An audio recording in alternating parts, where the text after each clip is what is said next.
لا تنسى الاشتراك وتفعيل جرس الإشعارات لتتوصل بجديدنا دائما. هذه القصيدة رد على الشاعر المجهول الذي هجا أهل اليمن، وطلع قصيدته يقول: يا ابو يمن أنا شاعر ولي فكر هامان، لا تدخل في البحر معاي من دون غاية، لا تحسب اني فيك ميت والآن يكفي عرفتك يا الردي بس كفاية. جوابي قلت: ابو يمن لا ثار تخضع له الجان، وكل البشر بتها بشكله فاية، اقرا تواريخ العرب لا انت فهمان ولا انت جاهل ما تحب القراية. ابو يمن عالشر من مر الازمان، القتل حلمي والمغازي مناية، ما تدري اني كل ما صرت زعلان لو يجيب راسك ما يسبب رضاية.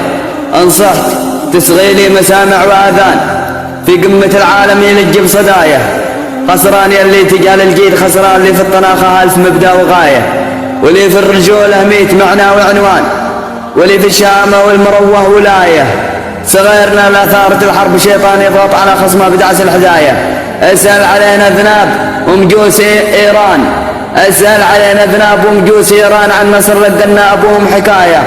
اليا غضبنا ترجع الأرض بركان، واليا فرحنا يعلن المجد راية.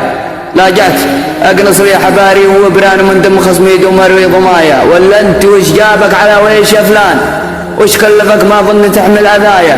ما انته بقدي افتخر واعلن اعلان ما توصل حدي ولا مستوايا. انا اشهد انك شخص باير وتعبان، ونفسك تدلك على البلاء والنهايه. يلي هجيت ابويا من صرت ورطان، عز الله انك شخص ضايع وتايه.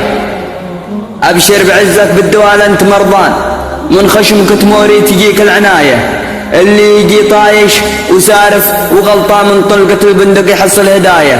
أنا شعوري جد للموت والهان، ولا أنت بشعورك تراها دعاية.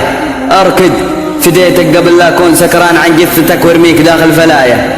من عادتي ما واخذ إشعار ورعان، لكن واجب تتعظ لي عداية. يشوش رأسي كل ما شفت طقعان يتجاهل أفعالي ويلعب معايا. جاته مسرج ومحزمي عاد مليان، وليا رجع لي احترق من لضايه، وليا رجع لي احترق من لضايه. الشاعر عدنان الهيج، اليمن، شبوه.